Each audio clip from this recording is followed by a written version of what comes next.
Okay, I've read hundreds and hundreds of personal statements over the past few years, and these are a few things that I'm going to recommend today that you do not include within your personal statement. And if you've written your personal statement already, take a look at it and take these things out to give yourself the maximum chance of getting selected into the university and the course that you are interested in. Before we begin, I just want to remind you of the purpose of a personal statement. I think it's really important to keep this purpose in mind when reading and editing and drafting your statement. The purpose is to introduce yourself to someone who does not know who you are and convince them that your interests, your experiences, and your academic background is enough to give you that place within that course that you're interested in. So keep that in mind when thinking about your personal statement and when looking at it again and again, because it does remind you of whether or not you've written too much, too little, or not given enough detail in things that you should.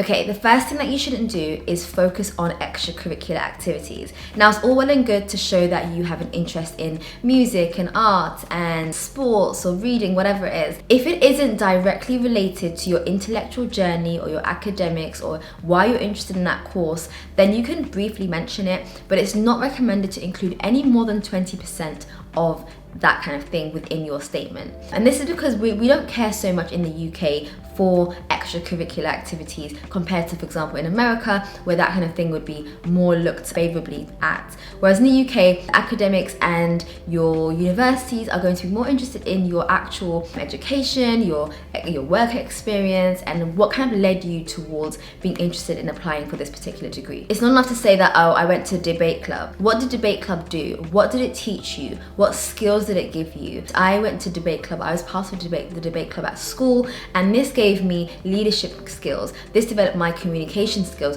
which is going to be important for me as a doctor in the future if you're applying to medicine. So it's always really important to link whatever you're speaking about to your course itself. The second thing you shouldn't do is going into too much detail. Now, don't forget, you don't have very many words. You've got 4,000 characters, or if this is a personal statement for a graduate scheme or graduate degree, then you've got 1,000 words. It's not that much. It's about a page and a half. So you really don't want to go into much detail, especially when it comes to things like academic projects. Now, of course, it's really important that you've done an academic project, and you might want to say, right, I spent 6 weeks in this lab, or I spent my summer holiday in this particular place, or this this clinic, or this dentist, or whatever. But it's important to just skim through and just kind of highlight the skills and highlight like what you've gained from it. And again, remembering that you're talking about the intellectual journey that you've kind of been on throughout the past few years. So what have these activities that you've done, these projects that you've done, what have they added to your interests, and how have they developed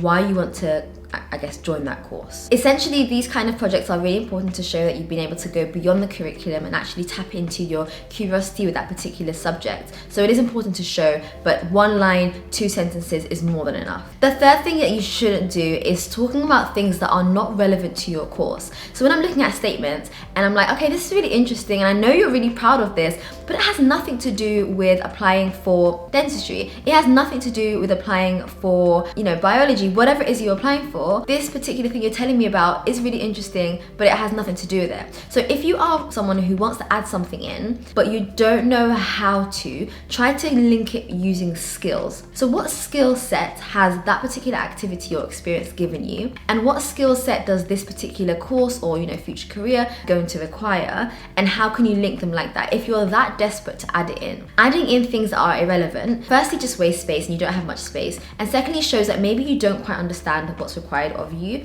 So it is definitely not recommended to add something in when you don't need to. So do think, does this particular activity enhance my chances of providing this academic tutor, admissions tutor, information that's going to help them accept me onto this course or not? Okay, this is a biggie. This is a big one. Do not have spelling, grammar, and punctuation issues. So you should have thoroughly read through your personal statement. You should have thoroughly read through anything that you're submitting, a cover letter. Make sure that everything is spelt correctly. And yes, errors do occur, but if you're reading through your statement enough times, then you are able to make sure that you've paid attention to detail, and it shows that you take care of what you're presenting.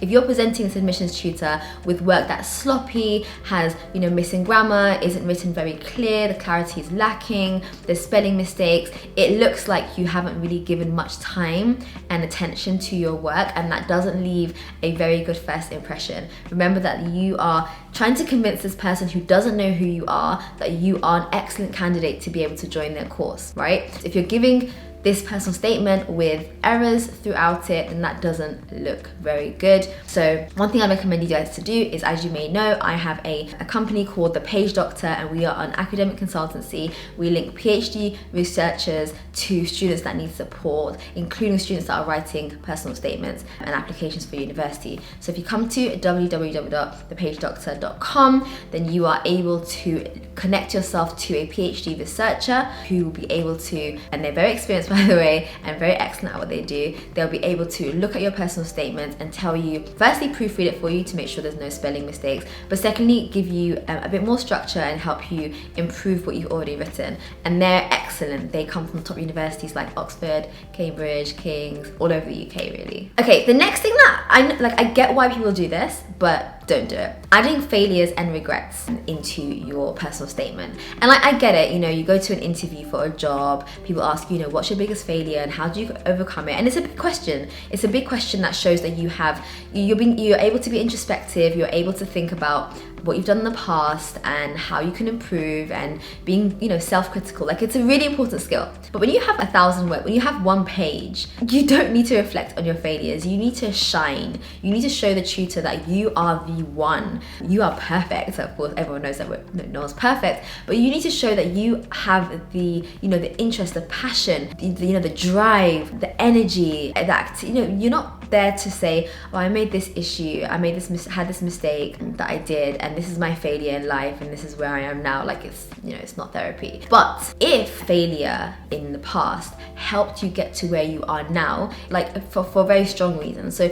not just something that was like a failure and it helped you develop your character, but something happened, it impacted you quite significantly, and that was what kind of, pivoted you into where you are going now, or what you're doing now, or what you want to do now, then it is significant to talk about. And I think it would be important to put like 1 or 2 lines there. And if you do end up with an interview, if this is a course that has interviews, then they will maybe pick it up there and you can speak about it a bit more detail there. But for sure, do not highlight your failures. This is not the place for that. So remember, if a failure led to a skill development, which led to your academic intellectual journey, then yes. If it didn't, then don't include it. Okay, another big one, this is another huge one, and I always see it and I'm just like, it's so cringy. One-liners and quotes, but more one-liners. Like, I've always wanted to be a doctor, or like a really famous quote, or something from like Shakespeare, or something from, I don't know, whatever. Okay, I get it, like, you're trying to make this personal statement powerful, you're trying to have, tell a story, you're trying to make it entertaining and gripping, but using a quote that's firstly not yours, and using a one-liner that most likely a couple of people have used before you within the same sitting. So that academic tutor is going to be looking at a couple hundred, and most likely, if that's a famous quote, someone else is going to have used it. So now you're not original anymore. Like, by doing that, you, like I said, firstly, you're not being original, and secondly, like, it doesn't really add anything, because that's not your journey, right? Those quotes are not yours, those words are not yours. It's probably a lot more powerful to use a quote that yourself, like, maybe you have a quote or a thought that you yourself developed in the past. Add that in rather than adding in a quote that isn't yours, because it really doesn't add anything. Like, when I see a quote, I kind of have an impression of what that personal statement is going to be like, and it's not a good impression. However, if you do want to add a quote, then make sure that you're interweaving it within your personal statement. So it's not like the opening sentence or like the closing sentence. It's a quote that you maybe throw into the description or the discussion about how you volunteered somewhere. You might want to add a quote and say, this is a quote that's so powerful, it made me think about the choices that I make in life and who I want to be as a person. And so then I end ended up in this soup kitchen volunteering, blah, blah, blah. And like, that's fine, because it's not taking away from your personal statement. It's actually adding, and it's showing that, you know, you've read it, you're well read, and you understand like literature, whatever the quote has come from. But if it's just like a standalone quote and it's just there because you think it's a powerful quote, this is not Instagram. Get rid of it. Okay, and finally, again, this is something that I see quite often used right in the beginning, is childhood aspirations. So someone will say something like, I've always wanted to be a doctor ever since I was, you know, 5 years old, and I saw my mum, you know, be pregnant with my sister, and I spent time in a hospital, and since then I've wanted to be a doctor. That's great. That's like such a touching story, but it doesn't add any weight to your personal statement because you were not informed at the time. You were young. That choice to be a doctor was purely just because that was all that you knew. So that doesn't show any maturity in your choice. It doesn't add anything to your personal statement. Your admissions tutors want to know your long-term plans. Why do you want to choose this course? What are your career goals for the future? What are your skill sets? What are you like as an academic? What are you like as a student? How are you, socially? How are you going to integrate to, within your cohort? Things like that. They don't care about, your life story. Again, going back to what I mentioned for the other ones as well, other points as well. If, however, your childhood story was so impactful that it was pivotal to where you are now, then yes, you absolutely, and it's actually some of the strongest personal statements that I've seen are personal statements whereby someone has mentioned like how they've fled a country or that was war-torn, or they something quite traumatic happened to their family medically, or something happened at a very young age, and then that really impacted their decisions in the future, or that led them to making the choice that they've made now. That 100% is really powerful. It's original, and it's it's not an in-depth discussion. It's just a few lines mentioning what happened and how that led to where you are now. And again, it needs to be a journey. So it's not just like I fled this country when I was 2 years old, and now at 30 years old I want to be a doctor. Like that's not a journey. But you fled this country, and then as a result you then did this, and as a result that happened, and then that happened, and this is how you ended up deciding to pursue medicine at 18, right? So that is what you need to kind of go down. It's a journey. You're taking this tutor down this journey. So if what you're adding isn't part of a journey and it isn't adding anything to that, showing that you're curious about that particular subject, then don't add it in. I hope you guys found that helpful, and I hope that was helpful to think about things that you do not want to add into your personal statement. And if you do want to add it in, then think about whether you're adding any skills, you're adding any value to your personal statement. Give your personal statement to someone, your family, your friends, your neighbor, to take a look at.